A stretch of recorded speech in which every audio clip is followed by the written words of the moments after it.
Baiklah, saya berikan kepada kedua orang pembimbing di sini yang hadir, Pak Dr. Lala Kolopaking dan Ibu Dr. Ikawati. Silakan, siapa duluan, Pak? Saya duluan lah. Oh, Nanti baik. biar ketua yang mensintesiskan. Ya, silakan Pak Lala. Ada 3 hal, Pak. Kalau nomor 1 adalah waktu kita diskusi sidang komisi adalah soal unit analisis ya, atau unit analisa. Misalnya kalau Anda menggunakan sequential qualitative method itu kan mau coba pertama kuantitatif. Tolong diperhatikan dalam menyusun indeks. Kalau dia keluarga sebagai unit analisis rumah tangga, seperti apa sih indeks dipilih? Ada satu yang menggelitik, Anda membuat participatory digital index. Ini kalau digital itu bisa awalnya dari individu, bukan keluarga ya. Dari individu ada di dalam keluarga. Nah, saudara Tita kemarin karena sudah lulus ujian terbuka, dia membangun yang namanya Rural Digital Development Index. Itu dilakukan dengan unit analisis rumah tangga, tetapi memasukkan unsur individu di dalam keluarga. Karena akan banyak kalau soal buat indeks itu ya. Itu satu hal yang kemudian akan Anda hubungkan dengan indeks lain ya. Kan basisnya harus sama unit analisisnya. Nggak boleh beda. Nanti sulit kalau Anda gunakan secara statistik. Saya pikir itu yang penting yang untuk kuantitatif, sehingga kita akan mengabaikan apakah dia mendapat pelayanan dari social protection atau dari social security. Kan Anda, kalau saya terjemahkan, social security itu lebih luas. Jadi Anda bilang jaminan sosial berbasis community ya, itu soalnya itu adalah sebuah usaha yang kita kenal dengan social security. Jadi social security itu lebih luas dari social protection. Tapi kalau Anda masukkan digital, dua-duanya mengalami. Social protection peran negara yang saat ini banyak ya, sudah banyak jurnal evaluasi terakhir tahun 2021 saya ada literatur itu Anda baca. Nanti untuk digital juga banyak juga yang sosial. Jadi Anda bilang komunitas, seolah-olah dia tertutup ya. Dengan digital dia akan terbuka. Misalnya kita bisa itu social security. Siapapun boleh akses. Di seluruh Indonesia, di seluruh dunia bisa akses. Tapi karena dia ada platform untuk nasional, itu diakses. Nah ini tolong diperhatikan dalam penyusunan unit analisa. Nah itu yang tahap pertama kuantitatif. Yang kualitatif harusnya clear. Unit analisisnya apa? Community, kalau community basis adat ya itu penting. Gitu ya. Apakah dia komunitas, apa desa? Dan kalau desa tidak cukup kalau menurut saya.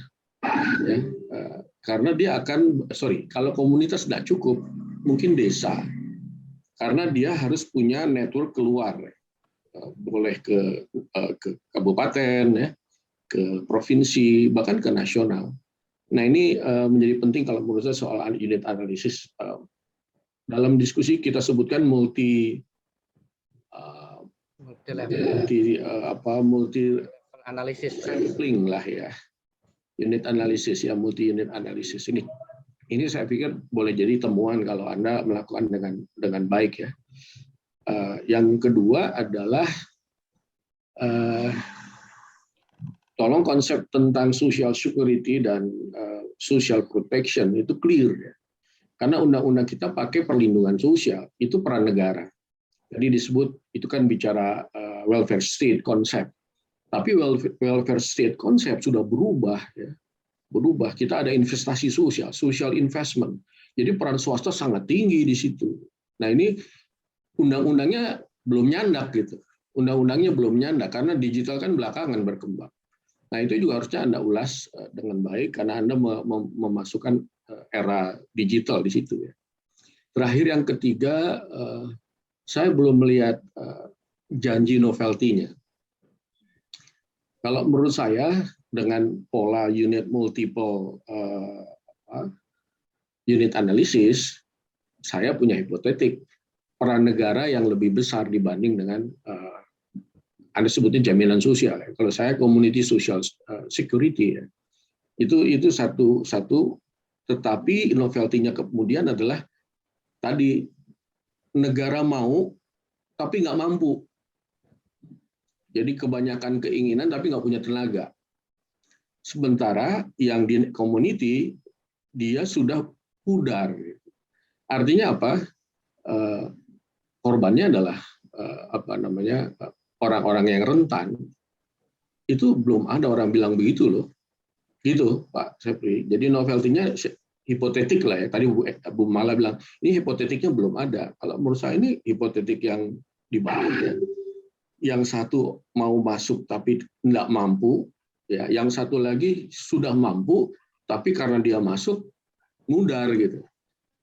Nah ini satu hipotetik yang kalau Anda setuju mungkin difikirkan ulang. Makasih Bu Mala. Baik, terima kasih Pak Lala. Silakan Ibu Eka menyatukan semuanya, Bu. Silakan. Bu Mala, Pak Arief, Bu Mala. Oh, ada. Prof. Oh ya, Arief selamat ada. pagi Pak Arief Satya.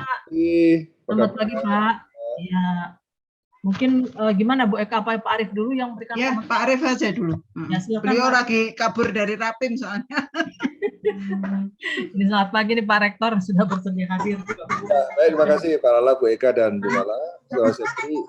Satu hal yang menurut saya penting adalah yang kemana gitu,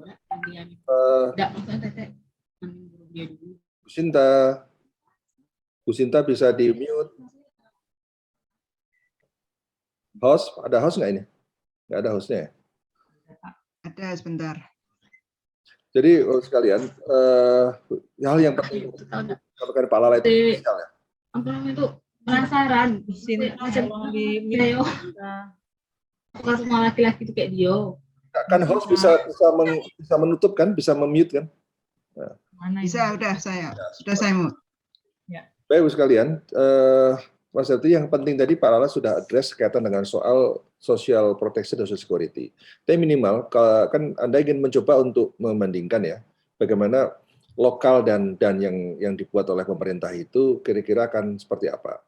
Nah, oleh karena itu, justru yang harus sekarang disarak ini konseptual dulu ya, teoritik itu, tipologi social security system itu harus didefinisikan dengan clear. Jadi dengan kita membuat tipologi itu, maka akan bisa, analisisnya akan lebih mudah. Karena saya khawatir, ini semua dana yang masuk ke masyarakat dianggap semua social security system. Nah itu. Jadi ketika semua dana masuk, kita kan tidak kurang analitik lagi nanti, kurang memilah-milah ya, mana sebenarnya ini bagian social security system, mana bagian dari pembangunan infrastruktur, maka ada bantuan apa. Jadi memang Anda petakan social security system seperti apa, kemudian apa yang social security system yang biasa dilakukan oleh pemerintah, berarti seperti misalnya ada berbagai program-program bansos ya, dan kemudian bahkan ada yang sifatnya tadi dibedakan lagi protection misalnya, bagian dari security, ya. Kemudian ada BPJS, ada macam-macam itu, termasuk program-program aneka bansos. Kemudian yang swasta biasanya apa? Kemudian masyarakat sebenarnya apa? Jadi social security system yang di-create oleh masyarakat sendiri itu kan merupakan bagian untuk melengkapi apa yang sudah dilakukan oleh pemerintah. Dan itu saya kira faktor bagaimana ya, social capital harus dianalisis ya. Karena begitu kita membicarakan tentang penguatan social security system ala lokal, maka sebenarnya yang paling penting adalah menganalisis dari aspek social capitalnya. Seperti misalnya yang terjadi di Lamalera. Di Lamalera itu paus ditangkap. Ya. Tapi begitu paus dilarang untuk penangkapan paus, yang terjadi adalah kegoncangan dalam social security system. Kenapa? Karena ketika paus itu ditangkap, kemudian ada pola bagi hasil, pembagiannya itu ada jaminan untuk janda dan juga untuk yatim piatu. Itu kan bahwa yatim piatu dan janda itu ada porsi khusus dari hasil penangkapan paus. Itu kan secara sosiologis menarik ya. Jadi itu aturan adat yang bisa menjadikan bahwa komoditi, bahwa paus itu menjadi sebuah salah satu sumber yang bisa menciptakan satu institusi bagi hasil yang bisa menjamin salah satu aspek kehidupan dari janda dan yatim piatu, misalnya gitu. Itu sudah permanen. Sehingga ketika paus mau dilarang, terus siapa yang menyantuni janda dan yatim piatu dan sebagainya? Itu salah satu contoh ya bagaimana local social security system itu bisa goyang, bisa juga punya peran penting ya dalam masyarakat. Nah, kalau Anda bisa melihat berbagai aspek sosial. Dan itu terjadi karena apa? Karena memang social capital sangat kuat. Social capital kuat karena apa? Karena memang adat memang masih sangat kuat. Nah, sehingga di masyarakat TNKS itu bisa dipilah-pilah tingkat kekuatan adatnya seperti apa. Jadi tingkat kekuatannya itu seperti apa, dan kemudian kalau Anda sudah bisa mengukur tingkat kekuatannya seperti apa, itu bisa analisisnya lebih enak lagi. Bahwa ternyata adat yang semakin kuat ketika swasta masuk, dampaknya seperti apa. Ketika adat kuat, swasta nggak ada, seperti apa. Pemerintah nggak ada, seperti apa. Ketika adat lemah, kemudian swasta masuk, akan seperti apa. Apakah ada kecurigaan, ada prasangka, ada macam-macam misalnya gitu. Jadi itu dinamika-dinamika sosiologis dari aspek itulah yang menurut saya juga harus dikaji lebih baik. Saya kan demikian, Bu Mala. Terima kasih Pak Arif Satria, itu menarik sekali ya tadi untuk diperhatikan Pak Septri ya, kalau memang mau melihat dinamika.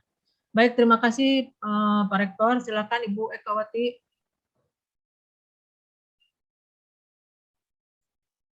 Di unmute Ibu, punten di unmute Bu. Masih bisu. Oke, terima kasih Bu Mala. Jadi Mas Septri, jadi seharusnya ini makin clear ya. Anda bisa mengurangi hal-hal yang nggak penting ya. Jadi dari riset Anda, tapi dari Pak Lala tadi penting tadi itu. Ya, mungkin ini ada ukuran, oke dipakai. Padahal itu beda gitu ya, cara ngukur dan unit analisisnya. Nah itu memang harus diperhatikan. Saya tadi mau nanya, tapi Pak Lala sudah mengelaborasi perkara ukuran. Dan Pak Arif menekankan lagi betapa itu sama dengan yang diajukan oleh Pak Rachmani tadi, bahwa apa sih yang ada ya, yang ada sekarang itu sebetulnya di desa yang mau Anda teliti itu, apa sih yang namanya social security atau jaminan sosial yang lokal itu apa, dan apakah ketika ada perubahan dari yang satu jadi hutan adat, masyarakat adat, dan sebelumnya itu ada yang berubah. Nah, itu kan perlu ditulis gitu. Itu yang belum kejadian nih, karena Pak Arif sudah mewanti-wanti ini ketika ujian tertutup, tapi tadi masih belum ada. Jadi itu memang penting di dalam pendahuluan untuk meyakinkan ini loh, yang namanya lokal itu begini, yang namanya sosial itu begini, sehingga proses bahwa terjadi peluruhan yang satu kekuatan yang lain itu bisa lebih jelas ya, untuk memastikan ke depan itu social protection Indonesia itu seperti apa gitu ya, pada masyarakat. Ya, ini contohnya pada masyarakat yang relatif terpencil karena di pinggir hutan ya, dengan persoalan masalah sumber daya alam sebagai sumber daya utama. Jadi kalau saya hanya itu Bu Mala, karena tadi sudah komplit semua dan Pak Septri tinggal merajut saja, membenarkan mana yang kurang tepat sesuai dengan advice dari teman-teman mahasiswa dan juga Pak Lala dan Pak Arif. Terima kasih. Dan juga Bu Mala, tadi hipotesanya nggak ada. Jadi begitu ada kuantitatif itu pasti harus ada hipotesa ya, meskipun seperti apa gitu kan. Gitu, terima kasih. Ya, baik, terima kasih Betul Pak Septri ya, tinggal diperhalus nih. Ya, terima kasih. Kami terima kasih atas juga masukan dan kehadiran 3 orang pembimbing di sini, yaitu Ibu Dr. Ekawati Sriwayuni, Bapak Dr. Lala Kalopaking, dan Bapak Profesor Dr. Arif Satria ya, yang sudah memberikan masukan. Ini sangat beruntung nih Pak Septria, 3 orang pembimbing hadir semua ini ya, dan juga teman-teman tadi aktif memberikan masukan. Baik, terima kasih sekali atas masukan semuanya. Semoga ini bukan hanya buat masukan Pak Septri, tapi juga pembelajaran buat rekan-rekan semua yang mungkin mempunyai minat yang sama pada topik tersebut, ataupun topik-topik yang mirip ya tentang kemiskinan, mungkin bisa menjadi suatu inspirasi juga dalam menyusun proposal. Demikian saya tutup seminar kita kali ini. Selamat siang, salam sehat bagi kita semua, dan semoga kita semua bisa berkarya, melanjutkan karya dengan baik pada hari ini. Terima kasih, salam, dan sampai jumpa. Terima kasih Bu Selamat Pak Septri ya. Sampai jumpa. Selamat Pak Septri. Pak Ari.